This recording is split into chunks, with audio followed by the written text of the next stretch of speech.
What advice would you give to those who are currently employed but might be looking to change but may be nervous to look because of the market, nervous to look? Yeah. Firstly, we ask a question to every candidate on a scale of 1 to 5, 5 being extremely keen to move on from your current role. Where are you on that scale? And unless you're a 4, just sit it out. You will become a 4 or a 5 when you're ready, but if you can't hand on heart say I'm a 4, or if the thought of updating your CV makes you want to just like pull your hair out, then you're probably not quite ready for a move, in which case, especially in a market like this, it's just going to be hard work. Like, people don't enjoy looking for a new job. Finding a full-time job is a full-time job. Welcome to It's No Secret, a podcast for Kiwis who want their money questions answered. Ready, steady, go. This podcast will answer the money questions you may or may not have on your mind. We'll talk to real Kiwis and share truths about our own financial lives. Both the successes and the failures. Because the truth is, there is no secret to achieving financial freedom. Hello and welcome to It's No Secret. I'm Christine, and today we're chatting about all things employment. Whether you're in the market looking for a role or just keeping an eye out, we're going to cover all of this and more. To answer my curly questions and share a bit of an update on what's happening in the employment market, today I'm joined by Minta Holton, NZ Director at HOME Recruitment, a company specialising in the transition of Kiwi talent back home to New Zealand. Minta has experience recruiting in both London and New Zealand markets with a focus on corporate functions, head office and operational roles across a wide range of industries. Welcome, Minta. Thank you. Thank you for having me, Christine. No worries. I'm here. Yeah, really excited to get into this chat. It's very timely given the current economic environment that we find ourselves in, and with, I feel like, what seems to be a new media headline every couple of days saying a new redundancy, in particular government, has been announced, which is obviously sad. But yeah, with that in mind, I thought a great place to start would be with a bit of a market update. So can you please share a general employment market update? What are you seeing out there at the moment? Yeah, cool. So what is the market doing is such a general question because it's obviously really specific on different industries and things. But general rule would be that it's more of an employers market at the moment. So a lot of job seekers due to redundancies and things, and not as many businesses hiring at the moment. That doesn't mean that will stay like that forever. I mean, we know cycles come and go all the time, but at the moment, probably, high interest rates, business confidence isn't at its highest. It's probably quite low, and a lot of businesses just figuring out what's going on. Obviously, flow-on effects from a changing government and some of those infrastructure projects and things which just naturally flow through to all different industries. Specifically, tech sort of had that post-COVID boom and then has probably been recalibrating really for the last 12 months. Yeah. We're starting to see some green shoots coming through again, which is really exciting. But I would say that the general consensus is the roles that are being advertised are more often than not replacement roles versus growth roles, which is quite a different environment to even Q1 and Q2 of last year, 2023. So cool. Yeah, nice. And you mentioned it can differ quite a bit across industries. Are you seeing, like, in particular industries impacted more or less? Yeah, probably like property, construction are being really impacted at the moment, and all the sort of consultancy services around that, so engineering and things, those huge infrastructure projects that have just been put on hold or have been cancelled, we're really seeing huge impact in. I think, look, retail obviously is another one that gets impacted, but again, you've got to look at the pockets because the spending will shift, and I think that's something I learned from COVID was like, the economy just doesn't disappear. It just moves to other industries. So, professional services still doing relatively well on the roles that we look at. We've got tech, we've got not-for-profit charities, we've got some education clients, and there's not one industry that's really boom or bust, but they're just sort of tailored back a little bit, I think would be a good way to describe it. Yeah, nice. Yeah. Makes sense. And in terms of role type, you briefly touched on that, but off podcast, we were literally just talking about, I guess, what types of roles are out there in terms of seniority level. Yeah. So we often see in these types of markets, the demand remains high for roles that have execution elements to them. So obviously that probably scales back the salary banding a little bit as well, but really the doers in any organisation, and bearing in mind we recruit across HR, marketing, comms, sales, account management, support and operations side, so they are the support functions, but really the people getting their work done are the ones that are still in quite high demand. I think often in markets like this, the more senior you go, obviously the higher the salary, the more conversations are sort of happening at that sort of end of the market would be what I'd say. Nice. And do you have a kind of rough like salary band that wraps around that you're seeing more demand of or less? Yeah, so we're really busy in, say, 65 to 85K bracket. So that would be sort of graduate through to maybe like 3-4 years post-university, massive generalisation, but most people have gone to uni, but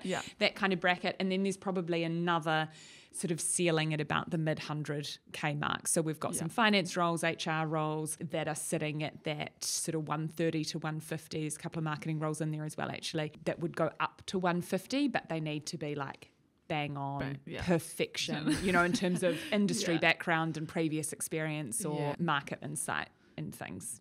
So the employer really has the pick of the bunch in that regard. Yep. Yes or no? Yes, if you were to make me say pick one, I would say yes, but I'll also caveat that with there's always demand for good talent, and a lot of the candidates we're working with at the moment do have more than one option available to them. The roles, again, execution or tend to be quite directly revenue generating roles, so whether they're sales or marketing or something that there's a really close link to a return on investment for that seat, they tend to be the roles that we see continue to be recruited for sort of irrelevant of market movement. Movement. Makes complete sense, because how do you keep a business afloat in those times? You generate revenue. Yeah, exactly. Or you look at new channels, or you target a new audience, or you warm up the leads, or whatever the case may be. So Yeah, nice. And so there's been a lot of chatter in the media also about, the brain drain being prevalent again, because, during COVID, there was obviously a bit of a pause on that, with a lot of Kiwis either moving to Australia or London or trying to get home. What are you seeing in that space? Like, are there more people coming or going? I mean, there's some new data coming out around like net migration and things like that, but is that reflected in your day-to-day? I think so, but a lot of that has to do with the time of year. I mean, we're early June now. Europe summer is a calling, and so it's probably an unfair judgment to make at this time, but definitely that flow of talent, and we have a London business, so that's flow of business is one that we work on a lot. Obviously, we help them come home, and we also support them heading up to our London team as well. So that does happen in droves at this time of year, kind of irrelevant of the market. And I think actually a lot of those candidates leaving have made the decision to go irrespective of what's happening here. There's actually not a lot their employers can do here to keep them, because they're on a mission to do their OE. And interesting. It's a bit of a rite of passage. Interesting, the London team have shared that there's not as many Australians going to London as there have been in previous years. Our speculation is there's good salaries in Australia. They've heard some things about London that maybe the market's a bit tougher, and they've actually got really good job opportunities in the big cities in Australia. Speculation, obviously there's still a lot of them over there, but they feel like there's a lot more Kiwis coming than Aussies. Yeah, interesting. I mean, I have a couple of friends that have moved or also hear to about Australia or to London? No, sorry, to London. To London, yeah. And they have expressed that some have gotten really lucky and that they've gotten a job before they moved, but others just kind of YOLO it and move without a plan, and then think they'll figure it out. But then it actually ends up being a lot harder, and that's been sort of over the last 6 to 9 months to a year. Yeah, and so that. It's quite interesting about the Australian versus Kiwi thing as well. Yeah. I think, look, the minority get a role before they move to London. There's not that many people. I'd be, unnecessary detail, but be interested to know what kind of roles and things and industries that they went into. But I think the thing with heading to a new market is that you don't have the local experience. So there is that time for adjustment. And actually it's exactly the same when you move back home. You've been out of New Zealand for however long. It's almost like moving to a new country again. You have have to adjust your salary expectations, adjust what job descriptions means. You've got to translate your experience back into the New Zealand market. So all of that takes time. And if you haven't done the pre-planning and you're not doing it until you arrive, then it does take longer, you know? I think it's just the prep, but we've actually just run some events for candidates heading up to the UK, and a lot of that was around mindset, think about temporary or contract work initially before landing the dream job, because actually getting started, get your feet on the ground, meet people, network, get some UK experience, and then you're away. But if you haven't thought about that, or someone hasn't suggested you think about that before you arrive, that it's quite a brutal awakening. Like learning process, culture shock, and you'd figure out where on earth to live, and like you just got you're in like a washing machine. So it's certainly the minority have roles before they get there, unless they've transferred with employers, which people are increasingly doing, which is cool. New Zealand businesses and growing into the UK and offering that opportunity for their people, which is cool. Yeah. From a financial point of view, all I can think is you better have a big buffer.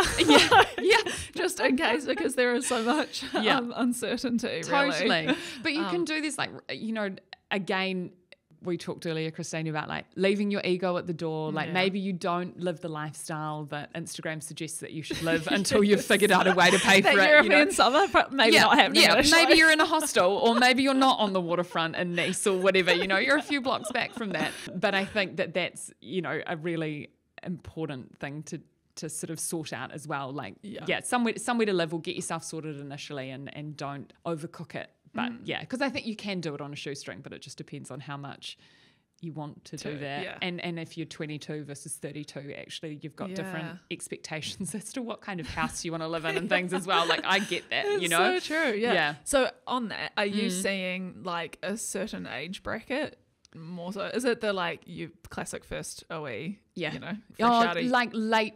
We're seeing more sort of late 20s.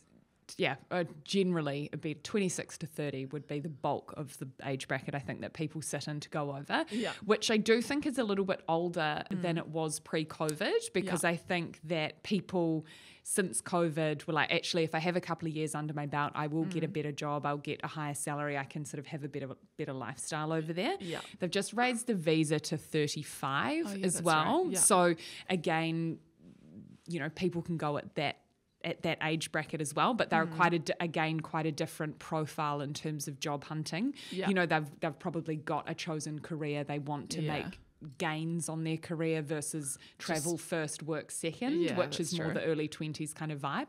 I mean, equally, I moved to London and found my career. I moved as a 23-year-old and wasn't really sure what I wanted to do, registered with a recruiter, and then like nine and a half. This is fun. Did it for 3 years, moved home, started the New Zealand business. So like London was really influential in my career, like journey.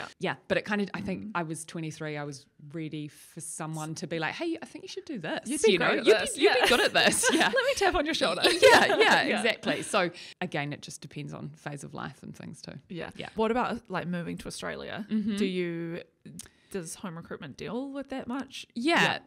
It's something we get asked all the time actually, if we have an Australian office, which fingers crossed. Work in progress. Space. Yeah. Oh God, now I've got to put my money where my mouth is. We're going to hold you to it. Yeah. But I think that, yes, we do. Look, the profile would be a candidate's moving home. I would consider Sydney, Melbourne or Auckland, depending on where the right role is. And so often actually family win and they end up taking a New Zealand-based role. Sorry, I shouldn't say Auckland, a New Zealand-based role. But yeah, look, a lot of people do move to Australia, but I think it's a really conscious choice, and a long-term move versus just like, we'll give it a nudge and see what happens. So so we don't, or they're a bit younger and it's on the way to the UK. They're going to go to Australia first and then the plan is Oz, London, back. Yeah. So I think you referenced an article that was of the couple that was in the Herald or News stuff or something like that, the couple that went there and it was double the salary, but like, hang on a minute, it was wild hours, terrible lifestyle. And I think if it's too good to be true, if it sounds too good to be true, often there's a reason for that. Yeah. And so I think, that's what I would say, just around like cost of living over there. And yes, the salaries are huge, but is it relative? Yeah. Can you live the equal life over there that you do here if you've got, having to pay for childcare or whatever, For sure. I guess it ultimately also comes back to what do you value in your career right now? Mm-hmm. Is it money and is it like, working more hours for money, or do you want the lifestyle? Yeah. Or the balance, and are you going to get that? Is that a matter of the company that you're going to versus the potential industry that's, factors, big maybe? consideration. Yeah, absolutely. Yeah. There's actually quite a few Australian businesses as well that are remote first that do a lot of candidate sourcing in New Zealand, because you'll get paid a Sydney salary or maybe slightly under a Sydney salary or whatever, but can be based wherever in New Zealand. So that's a cool opportunity, but a lot, the remote first businesses are not as kind of popular as they were 2 years ago. Yeah, 3 years ago. Yeah. I feel like it is also, you really have to, you either thrive or you don't in a remote first scenario. So you probably have to know yourself really well. You do. Yeah. And make some necessary adjustments and things to make it work for you as well. Yeah, for sure. Yeah. So moving on to, I guess, the job seeker point of view, we mentioned earlier, that I'm seeing in media a lot of redundancies happening. So first off, what advice would you give to someone who has just been made redundant? It's a big question. Yeah, it is a big question. I think the first thing would be to just really have a think about what you want to be doing in your next step. I guess easier said than done, but trying not to panic and just take the first thing that's offered to you, because we often find after a big sort of event like that, moving countries, being made redundant, there's like a bounce. So you panic, take the first role, and then, in 6 months' time when the market changes, you're back looking again and suddenly not happy. So have a really good think about what you're looking for. Consider contract. I know people want to be in a permanent role, but consider a contract so that you can then, move into more of a permanent space. Consider doing a slightly lower level role, and I'm not saying discount your worth, but just meet the market a little bit. Make sure your CV is up to scratch. Like, there's skills that sell, there's skills that are not as desperately needed at the moment, and so working with a recruiter in your industry or a hiring manager who can say, look, I always like the look of XYZ on a CV, so that you're hitting the applications and making a great first impression. And then network, get out and meet people, have coffees. Who else do you know? Who have you previously worked with? Who else was made redundant? Just keep networking, because I think I often talk about the job boards being the tip of the iceberg, and there's so much happening under the surface that you don't know about. That's where recruiters are working. We operate there behind the scenes, sort of behind the scenes before the role even becomes live. So and a lot of direct internal recruiters will do that as well. They know roles are coming up, or a parental leave is coming up, or a secondment or something like that. And then just to double underline, don't be afraid of a contract, because a 9-month or a 6-month in this market will take you to the end of the year or early next, and I think we'll be in quite a different job market then, and you would have it's just a bit of a band-aid. It's may not be the dream. Tide yourself over until the market shifts, and then you're ready to kind of go.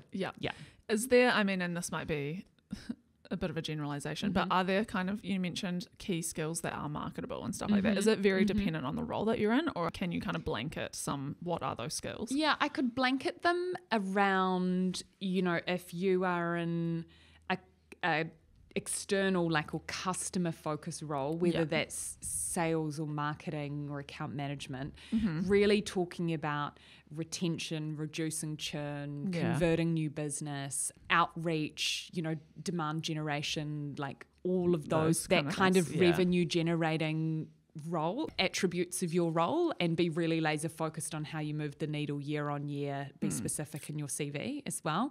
I think from more of makes sense completely. From more of an HR perspective, think about anticipate what a lot of businesses are finding challenging at the moment. It might be your ability to help with rescoping, restructuring, looking for efficiencies, performance management. They're not the fun bits of HR, but they are really necessary in order to help create a business that is actually going to be around in the years to come. Yeah. You know, Yeah, that's unfortunately the reality of a lot Yeah. of those restructures and redundancies are like, actually we have to do this to still be around in a few years to come, you know? For sure. Yeah. Yeah. Awesome. Great tips. And so this one was direct from a listener. Okay. Is it better to be upfront about kids and flexibility or wait till you're offered the job? Segue. Okay. Quite a segue. It's quite a U-turn. We'll come back. No, that's cool. I think all of that, like, honesty is the best always, right? Because I think actually asking those kind of questions, and again, how you ask it is important, but asking those kind of questions is so important because you give the employer or the hiring manager the opportunity to sort of show their true colours in that sense. Yeah. And so if you are open and honest and it ends up derailing your whole process, well, is that an employer you want to be working for? You know, but if they're like, yep, cool, love that. Thanks for your honesty. Appreciate your honesty. Then everyone's going in eyes wide open and there's no surprises when or if it does happen. Yeah. And you've been able to make a little bit of a plan about it. So I think that it just helps sort of steady the ship down the road. And I can appreciate why some people might feel like that would derail their whole job searching prospects because it could. Yeah. But then I would go, do you want to be working for an employer where they're like, you're going to get pregnant in 6 months? No. When you're like, when you know, other things in your life, you know, God forbid, pick the outside kids of up work. at 3 or whatever. Yeah. Nice. So, love it. And so, I mean, that would apply to something like travel as well. If you had a travel pre-booked, is that, how does it? Yeah. Do you mean travel, like one-way travel booked? Oh, no. We're coming back. Yeah, totally. More like, for holidays let's say, you're going to Europe in September or something. Yeah. for a month. Yeah. Yes, definitely. Be open and honest. Again, you know, if it's sort of 3 to 6 months out, it is unlikely to influence the decision. If you're interviewing for a 6-month fixed term contract and you have 6 weeks in Europe of that 6 months, then yes, it probably will impact your ability to secure that role. But often a week or 2 is like, whatever. It's fine, but it would be anything more than 4 weeks could impact a decision. It's and good so, to know. Yeah, also know, is it flexible? Is it is it something you could push instead of September? Could you do it in May of next year? And would that bother you too much if it was between getting this role or not? Yeah. Yeah, because there might be a peak season or a big conference or something like that you've been employed to deliver that clashes with. So that you may not know about. Yeah, that's a good point. Yeah. So, but again, anything up to 2 to 3 weeks in one block shouldn't be a derailer at all, but be honest about it. And then, if you've got a 6-week Europe stint, then yes, you want to let people know about it. Better to do it now than like waste everybody's time.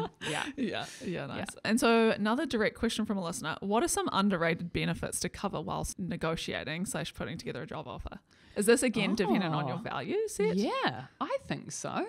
Some underrated benefits. One that I see a bit, and that actually we do in London as well, is an extra day of leave for every year of service. So it kind of is like tied in with tenure. Yeah. A lot of businesses are doing up to 4 weeks working abroad opportunities for people at the moment. So, you do the 2-week holiday and then you can work for 4 weeks in Europe or whatever, and then you've got 6 weeks there or whatever the case may be. My biggest one, like if I was ever to be moving on, I would want to be in a role that had some kind of performance-based bonus. Yep. That is obviously tied to KPIs and things like that, but one that, there might be a component that is a you contribution, but also a company has to obviously be profitable and in a position to pay a bonus, but something that's tied to performance, and perhaps like some really easier, because if I'm in like a sales or business development type role, that's easier to measure, but some really clear metrics that would trigger salary reviews as well, more so than like it's the end of the year or end of financial year, what are we going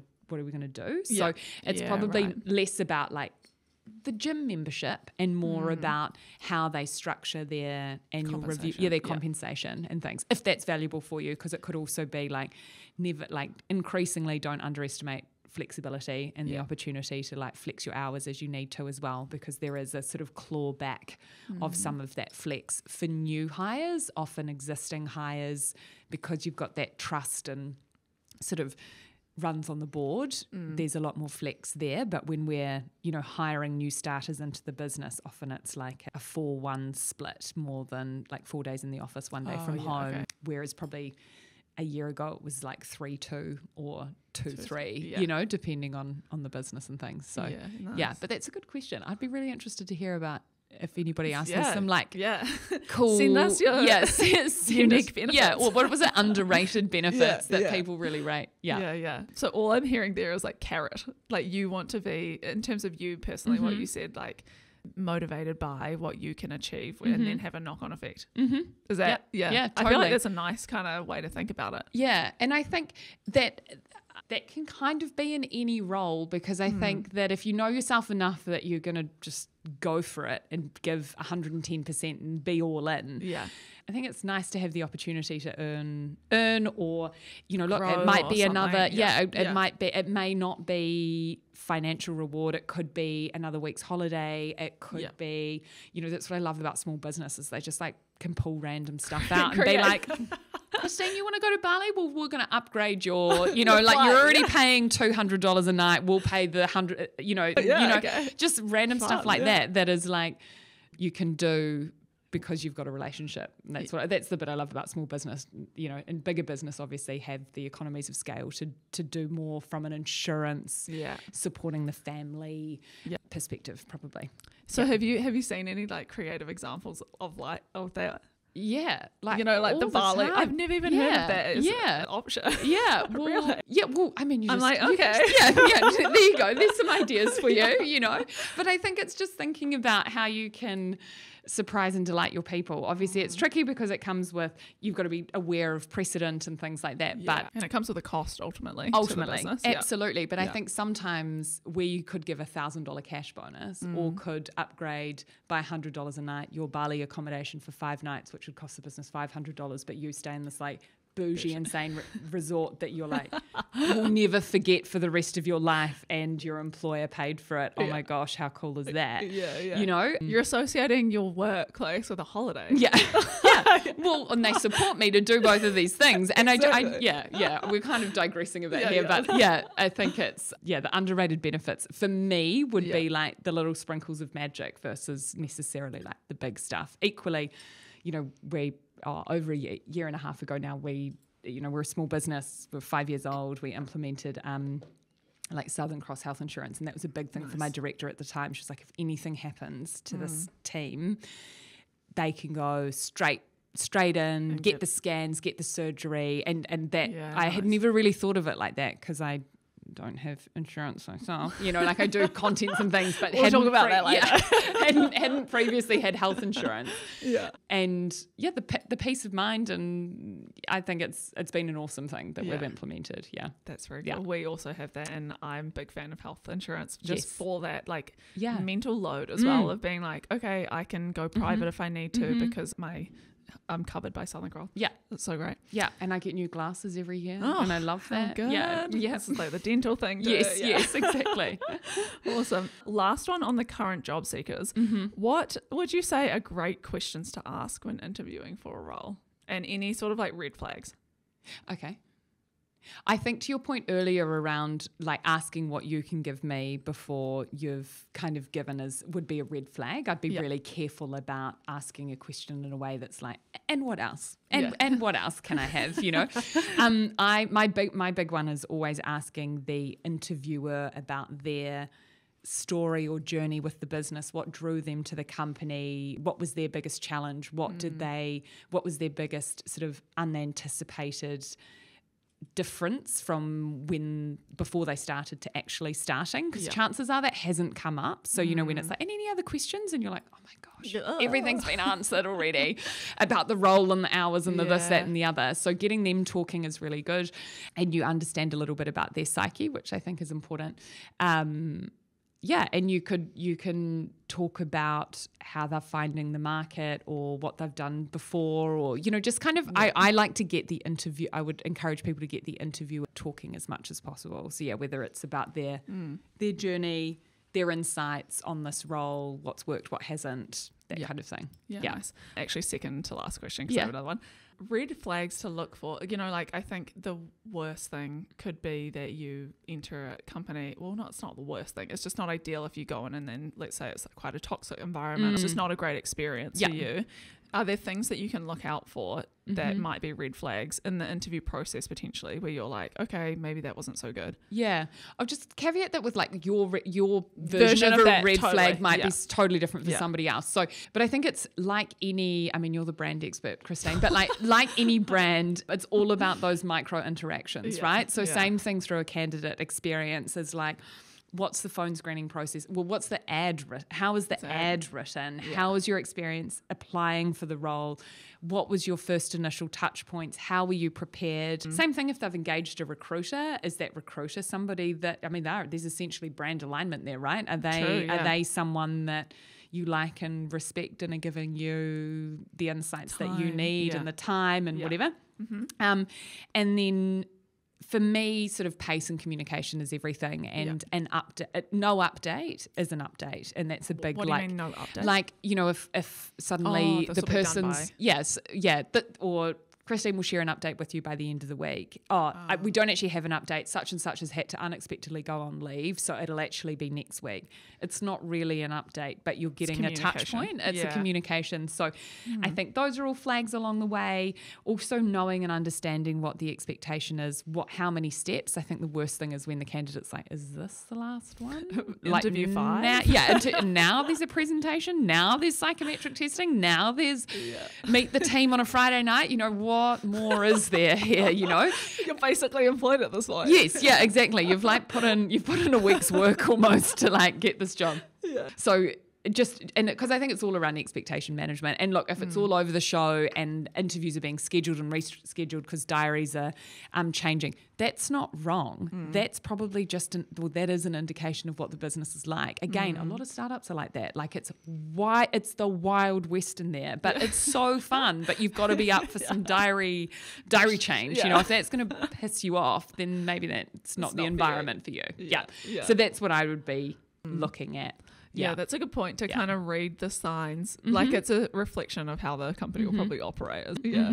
And how engaged the HR administrator or whoever it is that's kind of booking you in. Again, it's like a little bit like, how do you treat the waiter or the waitress? True, you know, it's that kind of vibe too. The receptionist or whoever meets and greets you when you arrive for an interview. How are they? Do they look engaged? Do they look happy to be there? Again, how are you interacting with them? You know, often they're asked, what was Christine like when she arrived? Yeah, you know, she was great. She was a bit rude. Yeah, you know, she was like, late. Yeah, she came in here like a hot mess, minutes late, chaos. Yeah, love that. Hire her. Yeah, that's not me. Sometimes. Yeah. Okay, so moving on to those who are currently in a job, but might, so that there's not like, you know, it's not post-redundancy potentially. What advice would you give to those who are currently employed but might be looking to change but maybe nervous to look at because of the market, nervous to look? So I mean, you kind of touched on this slightly about great talent, basically. You know, that's the point. But would you add anything onto that? Yeah. Firstly, we ask a question to every candidate on a scale of 1 to 5, 5 being extremely keen to move on from your current role. Where are you on that scale? And unless you're a 4, just sit it out. You will become a 4 or a 5 when you're ready, but if you can't hand on heart say I'm a 4, or if the thought of updating your CV makes you want to just like pull your hair out, then you're probably not quite ready for a move, in which case, especially in a market like this, it's just going to be hard work. Like, people don't enjoy looking for a new job. Finding a full-time job is a full-time job. It's hard work. And true, so especially in a market like this, I would just say like just kind of be at peace that actually it's not a great market to be looking in. Just stay where you are, make the best of what you can. If you're a 4 or a 5, then, you know, do good work and treat it properly, be active, be interviewing. You've got to make yourself available to be interviewing to get that opportunity. So that would be my first stage. So first make sure you're ready to look. Second would be through the interview process, if you are nervous, ask questions around, you know, when did they last make a restructure or a redundancy? How's the business performing at the moment? What are your flags? Is this a new role or a replacement role? Because then you kind of know if budget's already allocated. You know, if it's a new role, potentially, not always, but it could be pulled or like halted at the last minute. Whereas if it's a replacement and they definitely need the role, then you've probably got a bit more traction that it's going to happen. And so ask questions around around that and how the business is going and what changes they've made. And you'd hope that whoever you're meeting, one of the hiring managers can give you some quite robust answers to that. Yeah. Answers, because we ask whenever we're taking a brief, we do that because it's sort of due diligence on behalf of the candidate, right? And my worst nightmare would be placing somebody in a role and then they're made redundant, to be honest, in their first year or two, it would be really disappointing. So how's the business going? New role, do you have approval? Is this fully signed off? Is there anything that could derail this? And obviously these are quite straightforward questions because I'm not interviewing, I'm doing the initial brief. But understanding the reason for the vacancy is really important too. Yeah, that's good insight. I've never thought about that before, but it's very straight but necessary in a lot of ways. If you were going for a retail role, tell me about how you're faring at the moment, and how are sales? How are sales? And it might be if it's a brand that's more affordable, well, actually they do really, that's that red lipstick. It kind of in recessions, actually, beauty does quite well because people don't go to Europe, but they buy the red lipstick. So maybe the beauty industry is actually doing really well at the moment. That's such a good point. Yeah. Again, it's that shift, things move. They don't disappear, they just move, Yeah. With things Cyclical being the kinda. economy, or money. Money flow doesn't just disappear, it just moves. Reallocates, Yeah. So from a listener, how do you know when the right time is to leave a job? Especially if you I guess you said 4 to 5. 4 to 5. When you're a 4 to 5. Yeah, okay. Yeah. So it's literally take the scale, 4 to 5. Time. 4 to 5. Give me a call. I spoke to somebody yesterday. She was like, I think I'm a 2.75. And I was like, so niche. She was like, as soon as she said it, I was like, I just paused. And then she started laughing. I was like, I've never had a 2.75 before. At least they could see. She was honest. Yeah. I was like, cool, let's catch up in a couple of months, shall we? So good. Yeah, but I think ultimately the reason why people find job hunting such a miserable experience is that they kind of start when they're not all in. They're putting their feelers out there. And so it just becomes this horribly long, dragged out, miserable process. If you just kind of delay that and then when you go strong and you go well, I think ultimately you get a better outcome and it's a nicer experience for you as a job seeker. For them too, knowing that they have a candidate that is engaged and ready. Yeah. Because I know a lot of people go, it's good interview practice. You're not doing anybody any favours by interviewing without any real intent. I'm not saying you have to take the job, but if you're interviewing, you need to have a genuine interest or intent to progress the conversations if it feels right. Sort of tire kicking kind of mentality and in a market like New Zealand, it really is a village, that can just get annoying. Yeah. Or you're always up for a conversation, but are you actually ever going to actually move? Yeah. I was just thinking about cover letters around when it's quantity over quality, right? Oh, sorry, quality over quantity. I was like, not that. Really? Is it? No. Take it back.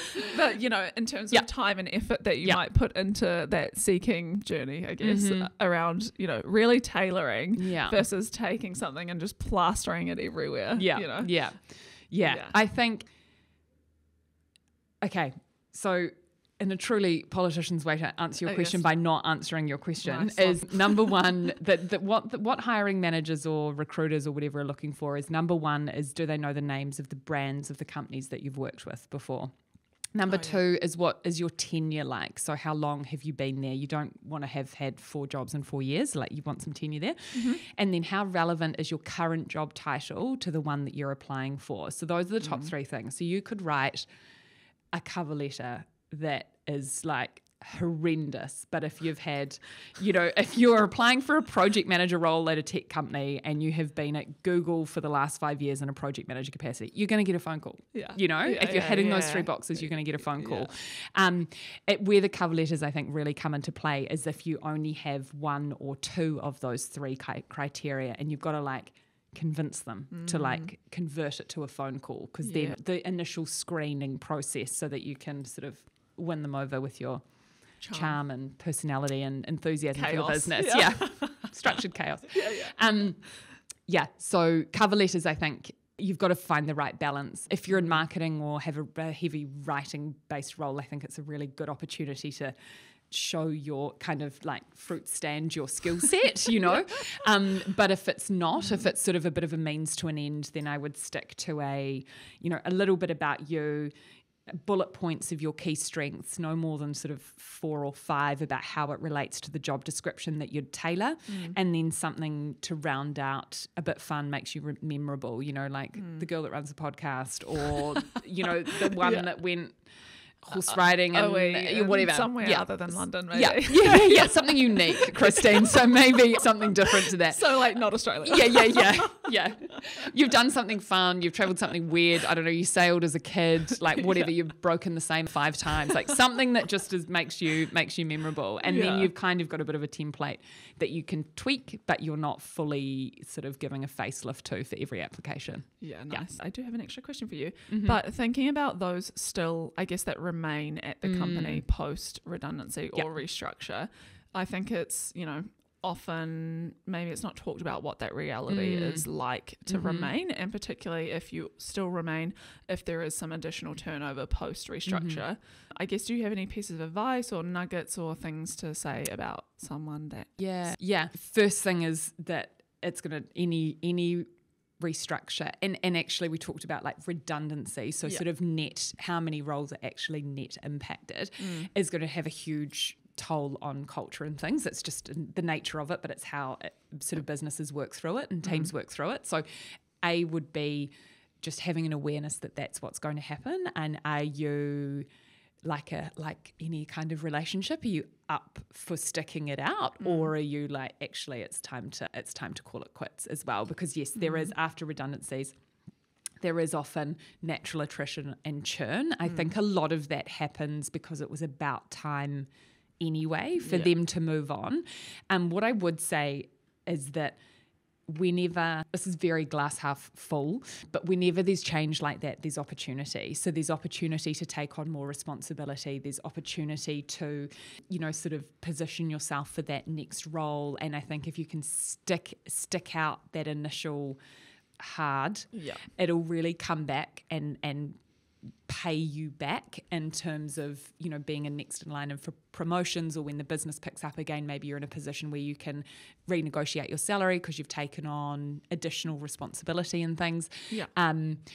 It's just you've got to decide whether or not you want to stick it out or not. And again, there's no right or wrong. If you've been there 6 or 7 years, maybe you're like, do you know what? I've seen 4 iterations of this business. I'm kind of ready for a change, Or you go, a candidate I was working with, that happened to her probably like 6 months in, and she was like, what do I do? Like all of these people have been training me, miserable, want to leave, are hating it, but she was like, I've just joined this business that I really like 6 months ago. I'm safe.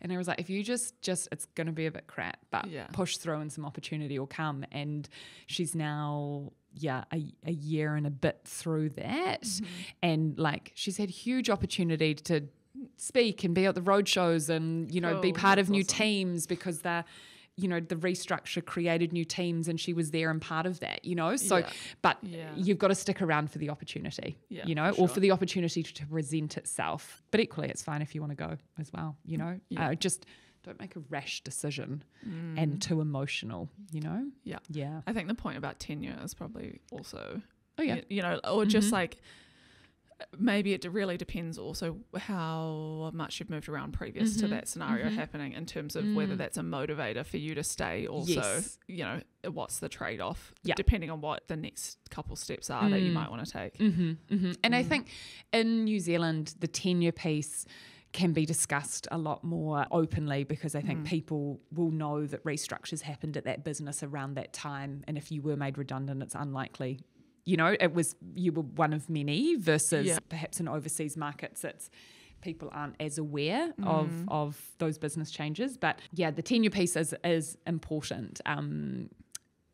It's very rare for a hiring manager to say to us, oh, I like someone who's had a lot of different jobs, because they bring breadth, they might want a few different employers, but you're wanting at least, again, depending on how many years you have of experience. You're probably wanting a good 2 years, if not like more. The more senior you are, the longer you stay, because it's harder to have that quick impact. Yeah, you know, right, so really how much change can you make in 2 years? You probably need to be there 3, 4, 5 if you're at a head of or, you know, head of department kind of level. Yeah. Makes sense.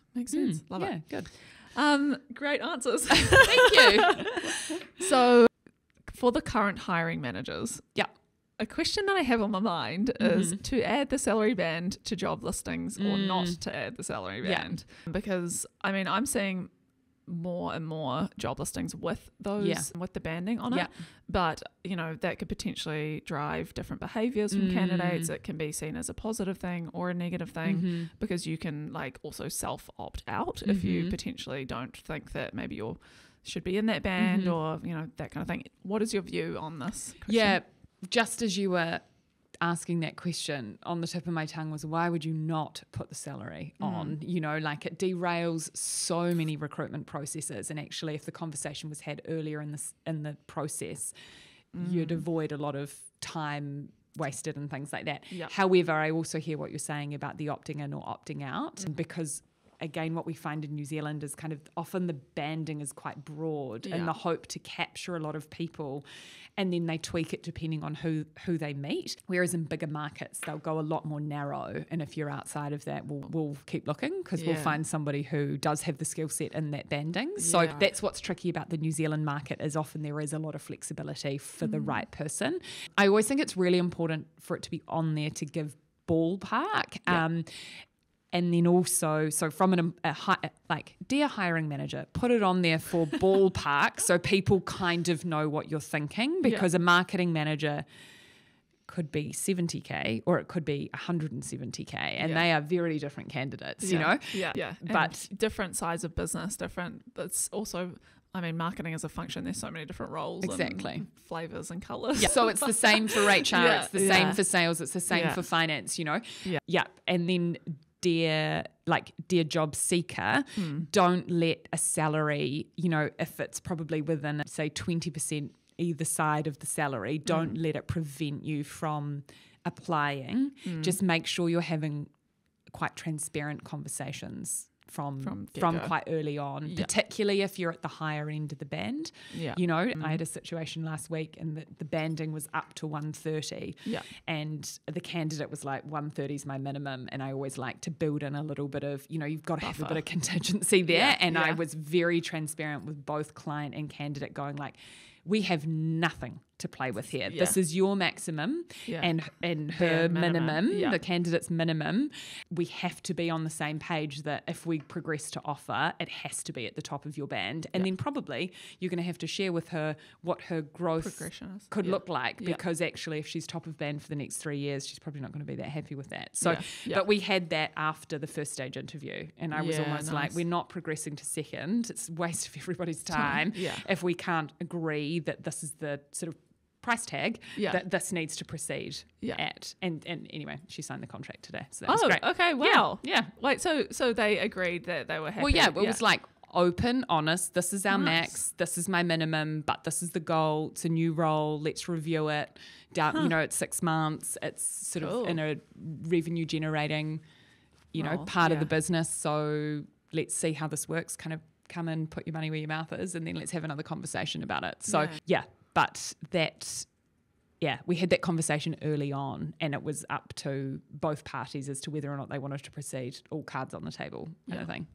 Nice. And I guess that is a real benefit of getting a recruiter, or as a business and as the candidate, because I think about, you know, going on, let's say, Seek, that's a completely, or perhaps maybe I don't understand what the like behind the scenes of the Seek is and what the role of that platform is for recruiters, but like me having that conversation with you, I would feel a lot more, you know, able to be honest potentially than like me trying to filter through the salary bands on the Seek and a job ad that doesn't have the banding on it or whatever, because then you're like, oh, where do I sit and what's the expectations, and it's the awkward conversation, all that kind of stuff. And it's really hard for a hiring manager or internal talent person to have, I guess, as much of a robust conversation with a candidate as it is for me as like a third party, because I can say things like, well, why would you take that when you're also interviewing at 2 other places that are paying 140? Why would you I don't tell me why. Yeah. You know, reassure me that this is why, and we can like unpack that. Whereas, you know, somebody with a @companyname.co.nz email address can't have those robust conversations. And same with the client as well. You know, probably, you know, I'm brought in as a consultant to do a job, so there's an element there of like, it's a partnership, absolutely, but I bring expertise that I need you to like take on board in order for me to do my best work. Whereas an internal person has that internal relationship, like they have to turn up every day and see this person, right? You know, like I'm coming in to do a job, and hopefully I do a good job so you use me again. But you know, like I'm engaged to have the tougher conversations and have them earlier, because I mean, again, recruiters are paid on success, right? I don't want to get to the final hurdle and it all fall over. I want to get to a final hurdle and be like, cool, as expected, here's the offer, here's the contract. Great, love it, cool. Well done. Signed within 8 hours, you know, like overnight, done, you know? Because all the work was done 10 days ago. Nice. Yeah. What's your average recruitment time? Does it really depend on the role? Yes, and the urgency. Yeah. Really tricky. What I will say is when roles are on a recruiter's desk, they're urgent, because chances are a business may have tried themselves, or they've kind of done that. You know, if they were on a scale of 1 to 5, 5 being I need this person to start on Monday, they're at a 4 or a 5, right? So they come to us because they're a 7. Actually love a 7 because we're like, we've got some pace going. So it's, how long's a piece of string? What's their availability like? How technical is the role? How hard is it going to be to find this person? And that's why we have our specialty, so that, you know, our marketing role paying between 80 and 120k, like I should be able to have you 3 great CVs by tomorrow morning, you know, because that's what we specialize in. And so you're hopefully building your pool of talent like ongoing, so all the time. Like, pull them. And they're like, hey Minta, great to hear from you. Like, you said you'd call. I'm like, You're like, hi, I'm here. Hi, we met last week, you know, here I am. But that's why we can't be all things to all people. Like, we have to focus on the roles that we're really good at, because otherwise you just spread too thin, and you're like off chasing a CFO and then chasing a customer service representative and then a software engineer. Like, you're not building pipeline. Anyway, that's interesting. The insider life to a recruiter. Nice. And so outside of, I guess, what you've said about the recruitment process itself, what else can a company or hiring manager do to build their employer brand in your view?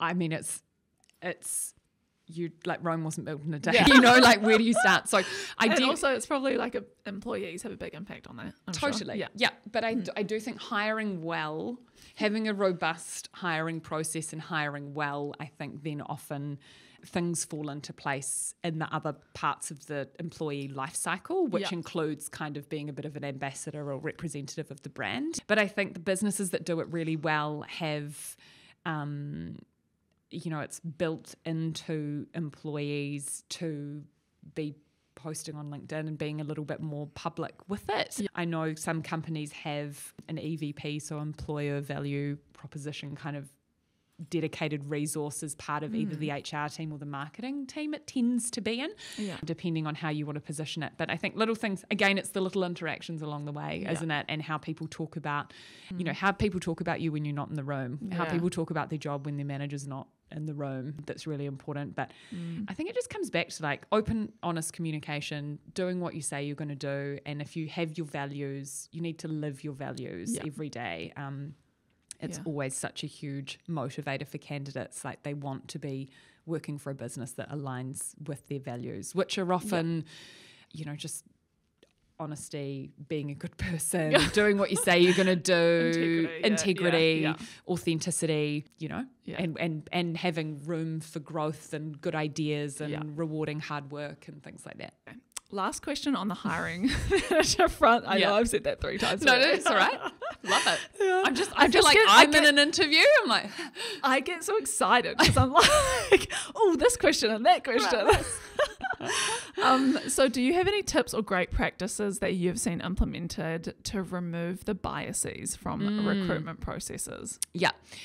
Great question, comes up all the time. So some good sort of easy ones to do would be to do blind CVs. So no names on the CV, and even to the point where you don't have where any sort of education might be, because often, a university or something like that, it can be really obvious where the person's come from. Or studied or whatever. So that's an easy one. Depending on the role, you might be able to do some form of sort of presentation or written example or something like that. So, again, it's got to be relevant for the role. But again, it being a little bit blind. And I'm not saying that to do that straight off the bat, but probably incorporate it in. If you're interviewing 3 or 4 candidates, you might get them to do a piece of work that doesn't have their name on it or whatever, and you can compare the 3 or 4 pieces of work without bias there. And then I actually think the first thing is just being aware, like working, constantly thinking about, like, what are my biases? Do we have bias here? What are we doing to prevent bias? And I think that awareness thing is actually the first step, really. Yeah, nice. But again, it's quite, for different roles, you can do different things that are a bit more blind and technical, or like you can see on a piece of paper. Versus if you're interviewing for leadership, you really need to be meeting the person, so it's harder to remove any biases there. Yeah, nice. Love it. Okay, and quick fire question again from a listener. How long should you go back to work for after maternity leave before having a second child? Oh, you do you, don't you? Surely. It's this person's life, No, okay. I mean, caveated with, like, it is your life. So if you in a position where a second child or third child or fourth child or whatever is on the way, like, love that for you.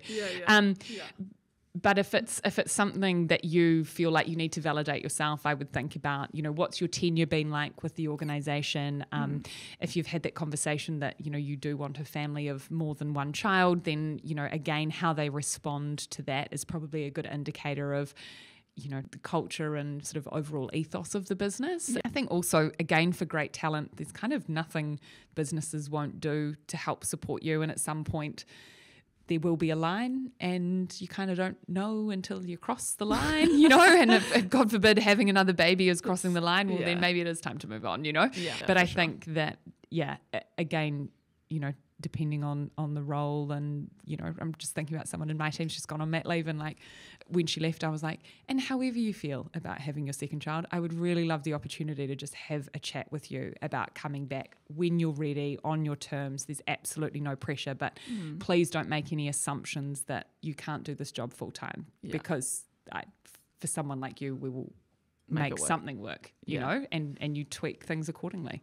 Yeah, nice. Yeah, that's nice. Yeah, love it. Yeah, cool. And is it bad to have your LinkedIn status as looking for a job, even if you're not actively looking? This one I kind of laughed at. Not a huge fan of the looking for work banner, but equally, if you have been made redundant and are immediately available, it can really, like, play into your favour, because you are literally putting a flag out there going, hey, please talk to me about job opportunities. Again, if you're a 4 or a 5, put it on there. If you're like a 2 or a 3, then, probably those opportunities will come to you, irrelevant of whether or not you've got an open to work banner or not. Because you can do it behind the scenes where it isn't so public, but then also there's the front facing. I mean, this is probably more just like a how well do you know LinkedIn, really, around what recruiters can see. Do you know what I mean? Like, yes. If I was looking for a job and had that in the back end, could you see that in there, and would that be frowned upon in your view? Wouldn't be frowned upon, no. But I would.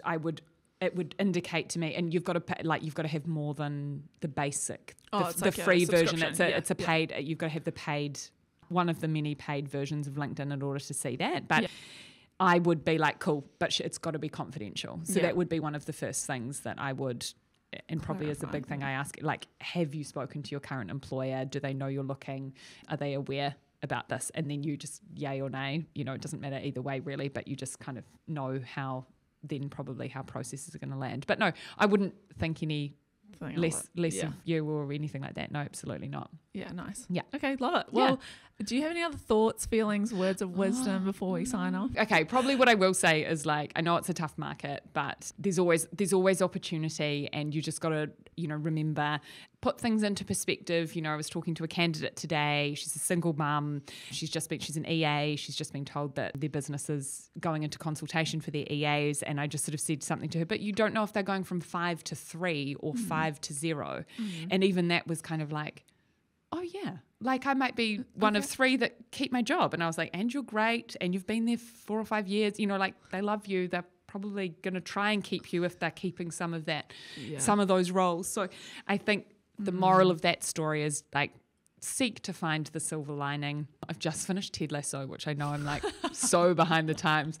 But the diamond dogs? So they go find out before you flip out. Okay. And I think that that's a really important kind of like message to take, because it's nice. Gather the information before you start, like, because nothing's, I was about to say nothing's ever as bad as it seems, but I also don't want to be disrespectful for people who do find themselves in that position. But I think, don't be afraid of contracts. There's always something out there. You just got to be a little bit flexible and patient and, realistic, really, and find people that are going to give it to you straight as well, so that you know exactly what you're working with. Yeah, nice. Yeah. Love it. And so where can the listener or potential companies with listings find you? Yeah, so we're HOME Recruitment. I'm the New Zealand director for HOME Recruitment. You can find me on LinkedIn, and also my email address and things is all very easy for you to find. It will not be hard to find my details, but I think worth mentioning that whilst we specialise in Kiwi talent coming home, that's the whole idea around HOME Recruitment. We have a London-based business, and we also work with local talent here. And the idea is that we support businesses that are really wanting that worldly view, have ambitious goals, might be seeking to grow into new markets, and we have talent that have either worked in those markets and are bringing it back. Or are ambitious and want to move with businesses growing and things overseas as well. So that's where we do our best work. And we're based in Newmarket. We've just turned 6. And we're a team, as of yesterday, a team of 8 plus 1 on mat leave. So going pretty well. Love that. Thank awesome. you. That's so exciting. And really appreciate you coming on and sitting with me for an hour and Yeah. letting me pick your brain. We've done this more than once, Christine. Yeah, it's just like a walk in the park, really. Literally. But so we will wrap it up there. Mm-hmm. Thanks everyone for listening, and if you have any questions, feel free to DM us on Instagram at It's No Secret NZ. If you want us to get Minta back on and answer some more questions, I'm more than happy to do that. Yeah, I won't say I'll do that. People have got the questions. I will provide the answers. Yeah, the experts will come running. Yeah. Yes, but otherwise, have a great week, and we will see you guys next week. Thanks. Cool. Thanks. Bye. Bye.